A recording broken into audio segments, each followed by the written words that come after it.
أعوذ بالله من الشيطان الرجيم بسم الله الرحمن الرحيم الحمد لله رب العالمين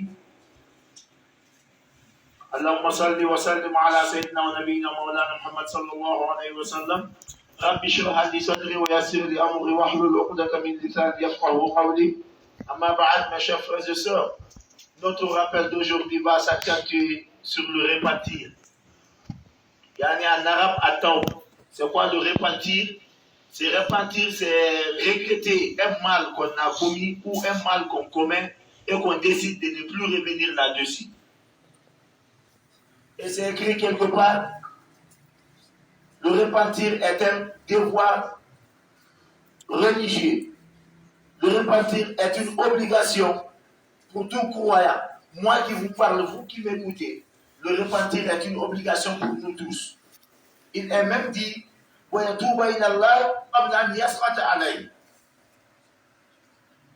l'homme se répand à Allah avant qu'Allah se fâche contre lui et qu'il fasse descendre son châtiment sur lui. Et le repentir est soumis à des critères. Yani wa shurutu tawbati thalatha. Les critères pour se repentir, les conditions pour se repentir sont au nombre de 3. Au nombre de 3, dans le cas où c'est entre toi et ton vis-à-vis de ton fidèle créateur qui est Allah. Mais aussi au nombre de 4, si le mal auquel tu veux te répandre, tu l'as commis entre toi et ton semblable. Mais nous allons citer d'abord les critères de repentir au niveau vis-à-vis entre toi et Allah. Yani ashurut tawba talata. Les critères pour se repentir sont au nombre de 3. De 3. Aniyatu ala ma fata, ça c'est 1. Et annadamu ala ma fata, ça c'est 1. Wa niyatu alla ya'uda ila dhanbin fima baqiya min umurihi, ça c'est 2. Et 3, wa an yatruka al-ma'siyata fi ta'atiha in kana mutalabbisan biha. Ça fait 3. C'est-à-dire 1. An-nadamu ala ma fata. Regretter le mal qu'on a commis dans le passé. Quand tu veux te repentir, c'est regretter d'abord le mal qu'on a commis dans le passé. C'est ce qu'on dit an-nadam ala ma fata. Et deuxièmement, et prendre aussi l'intention de ne plus revenir là-dessus pour le restant de votre vie. Vous regrettez, vraiment, moi j'ai commis telle chose, mais c'est pas bon. La religion l'a interdit, vous le savez, que ce soit de façon ouverte ou de façon cachée, mais vous le savez que c'est pas bon. 1, vous regrettez de l'avoir fait. 2, vous décidez de ne plus revenir là-dessus pour le restant de votre vie. 3,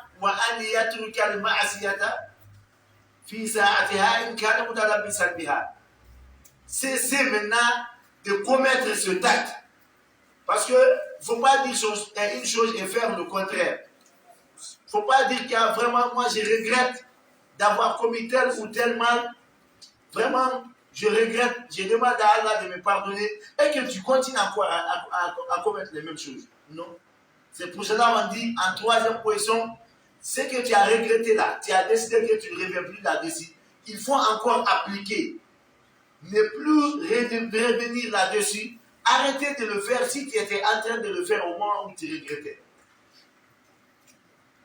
Le repentir ne serait valable que si les 3 critères-là sont réunis.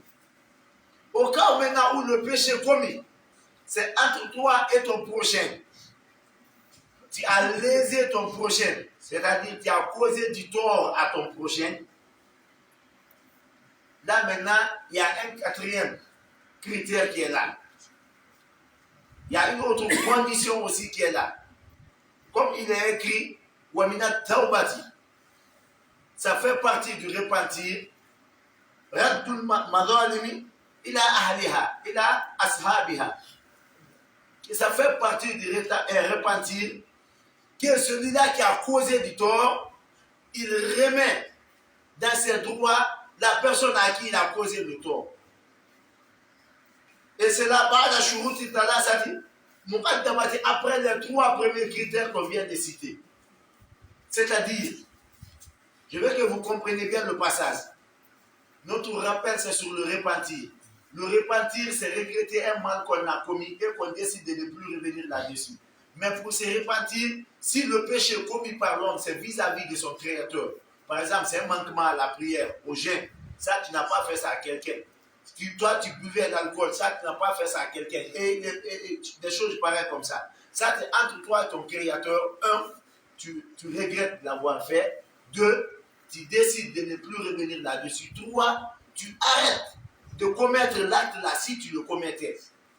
Maintenant, si le péché que tu regrettes, tu l'as fait à ton prochain, tu as causé du tort à ton prochain, tu as lésé ton prochain, c'est qu'on dit à souci, lésé. Tu as causé du tort à ton prochain. Si c'est ça, après avoir rempli les 3 premiers critères, le 4e critère qui est là, il dit que tu dois rendre à celui dont tu as causé le tort, tu dois lui remettre dans ses droits. C'est là après les 3 premiers critères. Comme il est venu dans un hadith où le prophète a dit, Allah lui a dit, il incombe à la main, ce qu'il a pris, jusqu'à ce qu'il remet. C'est un hadith du prophète. Il dit, Allah lui a dit, il incombe à la main ce qu'il a pris jusqu'à ce qu'il remet au propriétaire. Cela veut dire, il t'incombe le mal que tu as commis à ton prochain jusqu'à ce que tu lui remets dans ses droits. Si c'est un bien que tu l'as pris, tu dois lui remettre ce bien. Ou venir lui dire, je t'avais pris telle chose. Ou si tu l'avais causé du tort dans un jugement, il faut l'appeler et dire que vraiment, l'autre fois, c'est toi qui avais raison. Mais je t'avais causé du tort, j'ai dit des mensonges. S'il te pardonne, c'est fini. C'est ce que le hadith veut nous dire. Il incombe à la main ce qu'il a pris jusqu'à ce qu'il remet à son propriétaire. Mes chers frères et sœurs, Allah Ta'ala fil kitab al-karim, Allah nous dit dans le Saint-Coran, Ya ayyuhalladhina amanu, tubu ila Allahi tawbatan nasuha, asa rabbukum an yukaffira ankum sayi'atikum wa yudkhilukum jannat. C'est Allah qui s'adresse à nous. Il dit, Ya ayyuhalladhina amanu, ô vous qui avez cru. Quels sont ceux qui ont cru? C'est vous et nous, et nos semblables. Nous qui avons prononcé cette kalima, qu'il n'y a de divinité qu'Allah, et que le prophète Mohammed sallallahu alayhi wa sallam est son messager. On a accepté la prière, on a accepté le jeûne, ainsi de suite. Nous avons cru. Et alors Allah nous dit, il dit, Tubu ilallahi tawbatan nasuha. Alors, repentez-vous à Allah, mais de repentir sincère. Ne laisse pas demain ce que tu peux faire aujourd'hui. Ne laisse pas la semaine prochaine ce que tu peux faire la semaine-là. Ne laisse pas le mois prochain ce que tu peux faire dans le mois-là. Pourquoi dire que non, c'est la jeunesse? J'attends d'abord un peu pour me repentir de mes péchés. As-tu eu un pacte avec un ange ou avec Allah que tu vas avoir 60 ans de vie? Ou tu auras 70 ans de vie? As-tu eu ce pacte? Alors pourquoi retarder le repentir? Repends-toi maintenant là. Allah aussi a besoin des jeunes qui l'adorent. Alors il nous dit ici, repentez-vous à Allah, mais de repentir sincère. C'est-à-dire, il ne faut pas dire une chose et faire le contraire. Repends-toi à Allah. Tout ce que donc tu sais qu'on t'a parlé, tu as entendu que ce n'est pas bon. Si tu le fais, ou tu l'avais fait, regrette de l'avoir fait, décide que tu ne reviens plus là-dessus et continue sur ce stade. C'est ça le repentir sincère. Et Allah dit, votre Seigneur pourrait vous pardonner vos péchés et vous faire entrer dans son paradis. Ne te dis pas que tu as commis trop de péchés et que non, c'est impossible. Répands-toi, mon cher frère, ma soeur. C'est Allah qui te parle ainsi. Et encore, c'est rapporté dans un hadith, وعن أبي هريرة رضي الله عنه أنه قال سمعت رسول الله صلى الله عليه وسلم يقول. C'est rapporté ici par Abi Huraira qui dit qu'il a entendu le prophète Muhammad sallallahu alayhi wa sallam dire Wallah, Wallah, c'est le prophète qui jure comme ça. Il dit Wallah, que lui, le prophète, il jure par Allah. Astaghfirullah wa atubu ilahi akthar min sab'ina mara. Que lui, le prophète, il demande le pardon à Allah. Il se répand à Allah plus de 70 fois par jour. Mes chers frères et sœurs, si le prophète dont on a appris dans l'histoire, avant même qu'il ne soit envoyé, était un homme véridique, un homme honnête, tout ce que les Arabes lui confiaient, les Arabes venaient trouver intact. C'est-à-dire, si tu lui donnais par exemple 5 000 francs, les billets que tu lui as donnés, les 500 et 1000 francs là, avec les bénages que tu as attachés, le jour qu'il viendra chercher, tu le trouveras aussi ainsi. Tellement qu'il était honnête. Tellement qu'il a été honnête, les Arabes lui ont surnommé Muhammadul Amin. C'est ce que nous on dit chez nous ici, l'Amin. C'est Muhammadul Amin. C'est des surnoms qu'on lui a donnés. Tellement qu'il était véridique.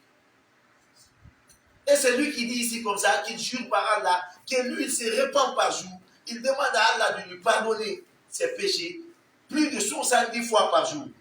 Il a encore rapporté quelque part que le même prophète sallallahu alayhi wa sallam a dit Ya ayyuhan nasu, ô vous les êtres humains, Toubou ilallah, repentez-vous à Allah. Vous et moi qui vous parle là, repentons-nous à Allah. C'est à nous le prophète s'adresse. Il dit repentez-vous à Allah. Wastaghfiruhu, et demandez-lui son pardon. Ne te dis pas qu'est-ce que moi j'ai gâté, est-ce que même moi j'ai gâté. Non, repends-toi chaque jour et demande le pardon d'Allah. Et c'est là, le prophète dit, car moi, le prophète Muhammad sallallahu alayhi wa sallam, à tout, je me réponds par jour, mais à 100 fois. C'est quand le prophète s'adressait à nous, il dit, ô vous les êtres humains, repentez-vous à Allah, demandez le pardon d'Allah, demandez qu'Allah vous pardonne vos péchés. Ne te pose pas la question, qu'est-ce que j'ai commis? Il dit, car moi, le prophète, je me répands par jour 100 fois. Si le prophète l'a fait 100 fois, et nous, on doit le faire combien de fois? Parce que de façon cachée ou ouverte, chacun connaît ce qu'il fait. Alors, mes chers frères et sœurs, je vous dis encore une fois, il est temps pour nous de se repentir. Pendant qu'on est en possession de nos membres, pendant qu'on décide à soi-même, pendant qu'on a notre conscience tranquille, pendant qu'on sait faire la différence des choses, on sait discerner du bien et du mal, il est temps pour nous de se repentir. Pendant qu'on regarde ce que l'on veut, on touche ce que l'on veut, on marche pour aller là où l'on veut, et on dit ce que l'on veut, et c'est nous qui savons quoi mettre dans notre ventre, comment utiliser les différentes parties de notre corps. Il est temps pour nous de se repentir. Ne laisse pas demain ce que tu peux faire aujourd'hui. Tu n'as pas eu un pacte avec un ange que tu auras 30 ans de vie ou 40 ans de vie. Tu n'as pas même eu un pacte avec un ange que tu vas passer la journée d'aujourd'hui et que la journée de demain va te trouver. Personne ne sait ce qui vient demain. Mes chers frères et sœurs, ne pense pas avoir commis trop de mal. N'as-tu pas appris l'histoire de cet homme qui avait tué 99, puis il a tué 100 personnes? C'est une histoire vraie, racontée par le prophète Mohammed sallallahu. Il est dit quelque part, dans Riyad al-Salihin, c'est écrit quelque part, وعن أبي سعيد بن مالك بن سنان الخدري رضي الله عنه أن النبي صلى الله عليه وسلم قال. C'est-à-dire, il a été rapporté par Abu Saïd bin Malik bin Sinan al-Khudri que le prophète Muhammad sallallahu alayhi wa sallam avait dit un jour qu'avant lui, le prophète, avant leur génération, qu'il y a eu des générations qui les ont précédés. Le prophète parlait aux hommes de sa génération. Il dit, il y a eu des générations qui nous ont précédés. Parmi ces générations, il y avait eu une personne qui avait tué 99 personnes. Regrettant ce qu'il a fait, sachant que oui, le mal qu'il fait, c'est que ce n'est pas bon, il a demandé où est le plus grand savant. On lui a montré une personne, il est parti lui voir, il dit, j'ai tué 99 personnes. Est-ce que la porte du repentir est encore ouverte pour moi? Le monsieur a regardé le degré du mal que le type a commis. Il dit non, pour toi c'est inutile. Donc il a dit, le gars maintenant désespéré, c'est que c'est l'enfer qui l'attend. Il a dit, je vais continuer à tuer. Il l'a découpé automatiquement. Ça fait ça. Il a encore demandé qui est le plus grand savant. Il a montré une autre personne. Il est parti lui trouver aussi. Il lui dit, j'ai tué 100 personnes. Est-ce possible encore pour moi de me repentir? Ce dernier l'a dit, mais pourquoi pas? Qui t'empêche de te repentir? Seulement ce que je vais te dire, là où tu es là, ceux-ci te connaissent comme un criminel. Quitte ici. Il lui a indiqué une autre ville. Il dit, va dans telle ville. Tu vas trouver là-bas des gens qui adorent Allah. Et adorent Allah avec ceci. Le monsieur a pris le chemin. Dans quel but? Dans les 3 premiers critères qu'on a cités. 1, il regrette ce qu'il a fait. 2, il décide de ne plus revenir là-dessus. 3, il s'est mis à l'acte. Il n'a plus tué. Il a cherché à rejoindre notre ville pour aller adorer Allah. À mi-chemin, l'homme rentre l'âme. Les anges du paradis sont là et les anges du châtiment sont là. Ils se disputèrent. Chacun d'entre eux voudrait envoyer cet homme de son côté. C'est à ce moment qu'un ange transformé en homme est venu à eux par la grâce d'Allah qui a jugé entre eux, dit, mesurer là où il quitte et là où il va. La ville où il est plus proche, et ceux-ci se saisissent de son corps. Mais comme déjà il a regretté ce qu'il a fait, il a décidé de ne plus revenir là-dessus. Et il partait pour chercher à adorer Allah. Il a fait tout ça dans l'ignorance.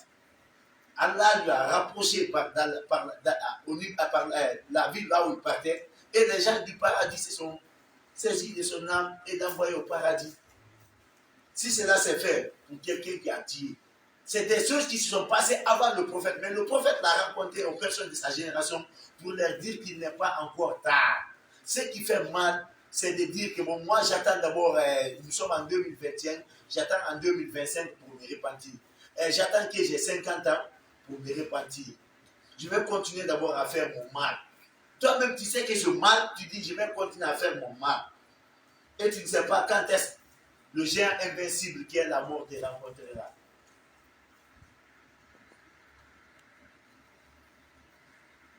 Mes chers frères et sœurs, Rasulullah sallallahu alayhi wa sallam, le prophète nous dit, salut, paix et bénédiction sur lui, il dit, Inna Allah, Azza wa Jalla, que Allah, le puissant, le très haut, yabisutu yadahu billayl, yatuba musi'un nahara, wa yabisutu yadahu bin nahari, yatuba musi'un layl, que Allah, le puissant, le très haut, tend sa main pendant la journée pour pardonner le pécheur de la nuit.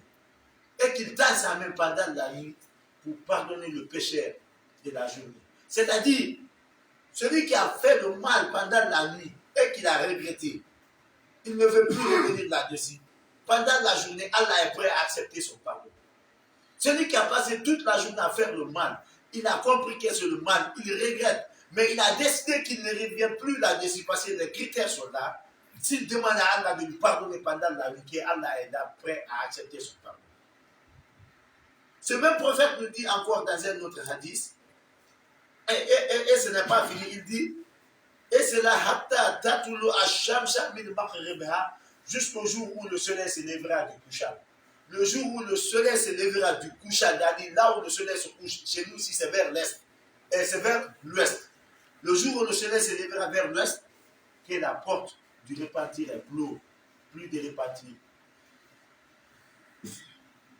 Et le même prophète nous dit encore dans un autre hadith, il dit man taba qabla an tatlu ash-shamsa min maghribiha man taba qabla an tatlu ash-shamsu min maghribiha taba Allahu alayhi. Que celui-là qui se répand avant que le soleil ne se lève du couchant, qu'Allah accepte son repentir. C'est pour dire que Allah est prêt à nous pardonner et nous faire rentrer dans son paradis. Comme il a dit, il dit, repentez-vous, mais de repentir sincère, afin qu'Allah vous fasse rentrer dans son paradis. C'est lui Allah qui le dit. Il nous a donné tout ce temps-là. Mais pourquoi toi tu es là à repousser ça à chaque fois? J'attends prochainement. Essaye de changer dès maintenant. Essaye d'adopter le bon comportement dès maintenant, mon cher frère. Ce même prophète nous dit encore dans un autre hadith. Comme il vient de le dire, mon cher frère, ma soeur, qu'est-ce que je viens de te dire? N'attends pas qu'il soit tard pour demander à te repentir. Comme Allah l'a dit dans un passage, il dit qu'Allah, mais non, lorsque l'âme arrivera au clavicule, et ce jour-là, on demandera, où est le docteur? C'est-à-dire l'exorciseur, où est le docteur? Où est cette personne qui sait faire des pratiques, que ce soit religieuses ou magiques? Parce que quand le malade est là, à un moment donné, quand la maladie commence à s'aggraver, on court pour aller chercher le docteur ou pour chercher des personnes qui savent faire des pratiques religieuses, là, des formules là, ou magiques, afin de venir à son secours. C'est ce qu'on dit, en ce moment, l'âme est au clavicule, on demande où est le docteur afin qu'il vienne au secours du malade. Mais, ce jour-là, le malade qui est là couché, lui, il est maintenant sûr que c'est la séparation, que c'est la mort qui vient. Parce que ses yeux ont vu quelque chose qu'il n'avait jamais vu. C'est ce qu'Allah dit. Et lui, maintenant, il sait que c'est la séparation, que c'est la mort qui vient. Il sait que c'est la mort qui vient. Il a rappelé al-Masa. Ce jour-là, c'est vers ton Seigneur que tu seras retourné. Là où il est couché, là, Allah dit, ce jour-là, c'est vers ton Seigneur que tu seras retourné. Une fois que tu meurs, on ne t'envoie pas chez ton père, ni chez ta mère, ni chez ta femme ou ton mari. On te prend, on t'envoie au cimetière. Tu es vers ton Seigneur que tu seras retourné. Et qu'est-ce qui fait mal? Allah dit, il n'a ni cru à nos versets et ni fait la prière. Quand tu nous parles, les gars, on est militaire. C'est les gens là même qui aiment dire, il n'y a pas de mosquée au camp. C'est la démagogie. Et tu as adopté un métier qui t'empêche de pratiquer ta religion. La religion est une question de foi. Si vous croyez en un Dieu unique, partout où vous êtes réunis, vous cherchez un Dieu de culte pour vous. Mais on est militaire. Quand tu dis général, dit non, on est militaire. Alors reste militaire éternellement. Ne va même pas à la retraite. À plus forte raison que la mort t'arrive. Mes chers frères, vous m'excusez, mais je me rappelle encore une fois, ça vient de m'arriver, le feu colonel Mamadi Kondé, on était une fois au garage ici. Je l'ai dit ce jour, j'ai dit, mon colonel, vraiment, je vous ai aimé. Parce que réellement, vous aimez la religion. Depuis que vous êtes venu ici, on pratique bien la religion. Ce jour-là, j'étais avec lui et un élément de sa garde. Il m'avait dit, il dit, Diallo, tout ce qu'on fait là finira par finir, mais seule la religion va rester. Quand il m'a dit ce mot, j'ai entendu. Mais où j'ai pleuré, c'est le jour où on m'a appelé de venir purifier son corps à l'hôpital. Ce jour-là, quand je suis rentré, on a fait sortir le corps, on m'a dit de le purifier. Je l'ai regardé coucher avec sa tenue, le galon sur la colonel. Je me suis rappelé de ce qu'il m'avait dit. Tout finira par finir, seule la religion restera. Et ce jour-là, quand je lui déboutonnais, j'ai pleuré, les larmes sortaient. Je ne criais pas, mais les larmes sortaient parce que c'était plus maintenant un colonel, c'était plus un militaire, mais c'était un corps. Et il m'avait dit que tout finira par finir. Quand Allah gré dans son paradis. Donc, quand tu parles aux gens, ah, on est militaire, il n'y a pas de mosquée au camp, c'est la démagogie. Arrêtez ceux qui ont les idées là, partout où tu te trouves, que ce soit au camp, à l'hôpital, dans un ministère, la religion est une question de foi. Et Allah dit ici que ceux-là, il dit ce jour-là, c'est vers ton serein, tu seras retourné. Il dit, Fala Sonda Awala Sonda. Il n'a pas cru à nos versets. Il n'acceptait pas le jeûne, il n'acceptait pas la prière. Et il n'acceptait rien. Tout ce qu'on lui parlait, il disait, c'est la démagogie. Et Allah dit, Wala King, mais en vérité, Kadaba Watawala, il a démenti et tourné d'eau. Astaghfirullah wa lakum fastaghfirullah. Qui attend juste au moment où la mort vient à lui pour regretter ses actes et demande maintenant s'il y avait un demi-tour. Comme Allah l'a dit quelque part, puis quand la mort viendra à l'heure d'entre eux, Allah, il va dire, Rabbi Irjoun, mon Seigneur, fais-moi retourner. Parce qu'il a vu là où il va. Il délaissait la prière, il délaissait le jeûne, il se disait qu'il est militaire. ainsi de suite.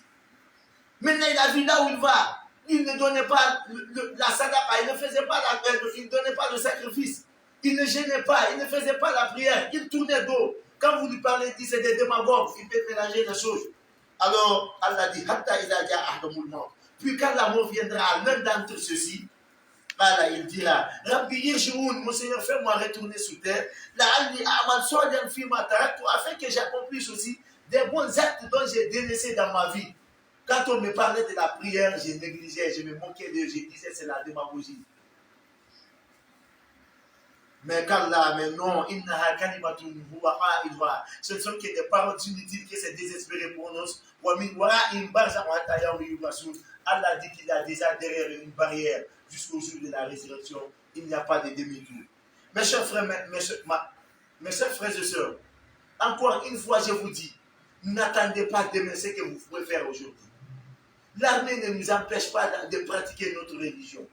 Ayons la foi en Dieu et pratiquons la religion. Au contraire, ça va nous secourir dans notre service.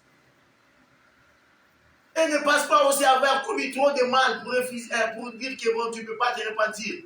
Il y a eu quelqu'un dans l'histoire qui avait tellement commis de mal, il a dit à ses enfants, il dit, une fois que je meurs, brûlez mon corps jusqu'à me transformer en cendre, puis aller souffler cela dans le désert, pour qu'il s'éparpille. Et quand il a rendu là, ses enfants lui ont brûlé, jusqu'à devenir de la cendre, et ils ont parti encore l'éparpiller dans le désert. Mais après tout ça, Allah a ordonné, comme il le dit, que quand lui il veut quelque chose, il dit juste koum. Et puis Fayakoun, ça devient comme il le veut. Allah lui a encore rassemblé les devenus comme il a été créé pour une première fois. Allah dit, pourquoi tu as fait ça? Il dit, oh mon Seigneur, tellement j'ai commis du mal sur cette terre, j'ai regretté de l'avoir fait, mais j'ai eu honte de rencontrer mon Seigneur. C'est pour ça que j'ai demandé à mes enfants à ce qu'ils me brûlent ainsi. Allah dit, comme tu as regretté, tu as eu peur de moi, je te pardonne. Hein? Et aussi, c'est aussi rapporté pendant le temps du prophète. Les infidèles sont venus au prophète. Ils ont dit, ah, Muhammad, vraiment, ce que tu nous apportes là, c'est magnifique.